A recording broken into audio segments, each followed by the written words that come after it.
Said I'm all about it. Yeah, yeah, yeah, yeah, yeah, yeah, yeah. You know, I was with Ari when she really became a major star.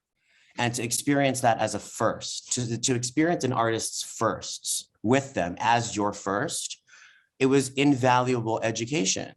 You Right. know, so now whenever I work with someone, I approach them with that knowledge. And so I understand the pressures of it. I understand that it's not all hunky-dory. You know, It's not all hunky-dory. I love that. But I do have to ask you too, you know, when I met you on set, and I remember this was my first music video ever, and I thought it was so incredible. I remember you were doing your thing. You were sitting there talking to Ariana's mom, and they tried keeping us, because we were the background, we had to wear those alien masks, and they tried keeping us in a room. And I would use any excuse I could to go down and get food or to try to see what was going on. And you were so hands-on. But I remember also before that, I went to go do a costume sort of check situation a couple days before the music video, where they made sure that all of the stuff fit us. And that was when I met the twins. And when I met the twins, who now I believe they still are Ariana's choreographers, right? I don't know. Oh, okay. So that's when I met the twins. I'm sure. I don't know.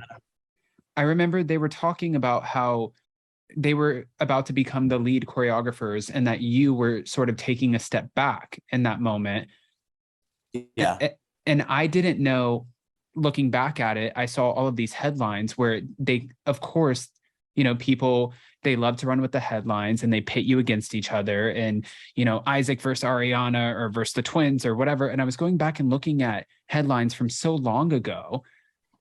Did we ever get the real story, like how you ended up kind of parting ways? Because some people in the comments of those articles were saying, you know, you don't walk away from someone who has this huge career that's building and getting bigger and bigger, and you were her lead choreographer. You don't just part ways unless, you know, there's some sort of problem. But sometimes people like to allude to things and they don't have the whole story. So I'm wondering if anybody ever got that whole story from you. No. And they won't. No. It look, at the end of the day, it was an amazing, truly surreal experience in every sense of the word. And Hollywood, how could it hurt you when it looks so good? Madonna. Yeah, I remember that album very well. No, but you have to, it's like you have to roll with the punches. And at the end of the day, the trajectory of my life and my career has been correct. And the trajectory of Ariana's career is amazing, you know? Right. And so I think I was there and we shared amazing, very special moments, you know, that are very, very rare. And it was perfect in its time, you know, and I love where we both went. You know, I was able to work with my idols and work with other stars and work with real people who aren't in the industry at all. And sort of, you know, now I get to travel around the world and connect with people who know me virtually every day, you know, from Tokyo to Australia to Europe. And I think sometimes situations have to happen to force you to reach your potential. And when you may think, no matter how hurtful, you know, conjecture is, and people love a soundbite and they love a headline and they love making things sort of more fantastical than the actual reality is.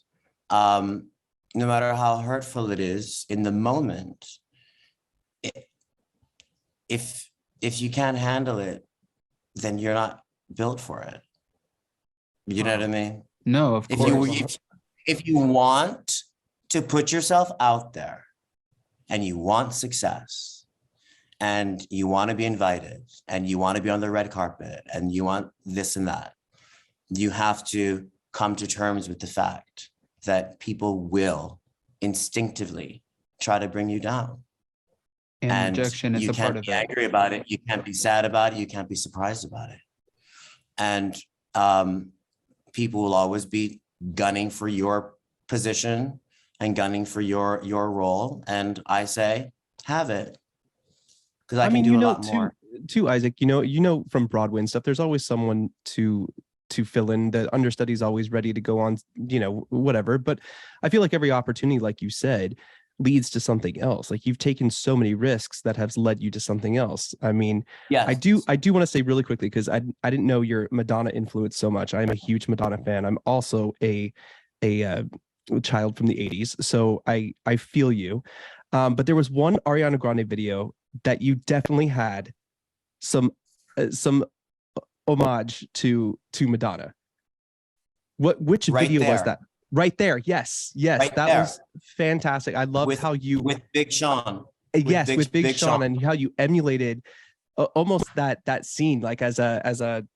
Well, it was definitely, look, I am a student of Madonna, and I'm really a student of the great choreographers, like old school choreographers. And Vincent Patterson, who did who created that Vogue VMA performance from 1990, is one of my idols. And I felt that if we were going to go there, if we're going to do like a sort of Victorian or like Marie Antoinette sort of moment, we have to reference the Queen.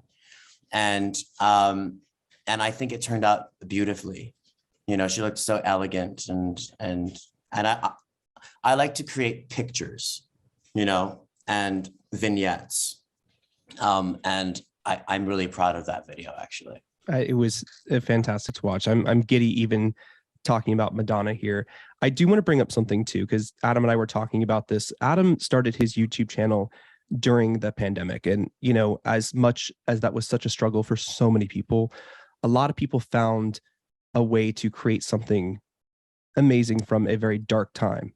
And I know you were talking about that Torched has been kind of your thing for a long time, but was it during the pandemic you actually said, I want to put this together? Because I know that I was reading an article that you were in, is saying that that you were doing a lot of Instagram lives and stuff during the pandemic with Torched, right? And is that not how it started, or there was no sort of strategy? Okay. From like 3 years before the pandemic, I had been, doing Torched with Gwyneth Paltrow, with major stars, and I'd be flown out for Paris Fashion Week. I'd be flown out for Art Basel, Coachella, which is where I actually met Lisa Rinna for the first time years ago. She came to take Torched there. So I was sort of known in these rarefied circles, and Gwyneth took me on the first in Goop Health event in Austin, Texas, in the fall of 2019. And so when COVID happened, I had just got back from Paris. I was there for like almost a month. And, there was so much sort of uneasiness and uncertainty, right? And so I went out to the Hamptons and quarantined there. I think it was like March 13th. And 3 days in, I decided to offer an Instagram Live as a one-off, okay? Really just out of boredom. And I got on that one live, and we had like less than 100 people on it. And at the end of that live, someone wrote, "Thank you from Guatemala." And I was like, that's cool. And so I logged on the next day, same time, 11 a.m. East. And there were 200 people on, and some of them were my clients, like Naomi Watts or, Jessica Chastain. And then the next day it was like 500. So it just kept growing. And all of my clients kept coming on: Kelly Ripa, Vanessa Hudgens, la, la, la. And after a week, we had over like 2,000 on the live, including people all over the world. And I started getting DMs saying, "Can we Venmo you? Like, this is like, this is just giving me like a sense of like something to look forward to every day." And I didn't feel comfortable with that. So I reached out to No Kid Hungry to create a direct link. And I encouraged people, in lieu of paying me, to click donate in my bio. And let's see what happens. And my first goal was $1,000. The first day we raised over 10,000. The first month we were over 100,000, and in 6 months we were over 1 million. Wow. Yes, that was And something I that- read. Wow. But that was it. I was okay, this is my purpose, actually. Everything I've worked for and all the turmoil and the whatever, you know, this is really what it's about.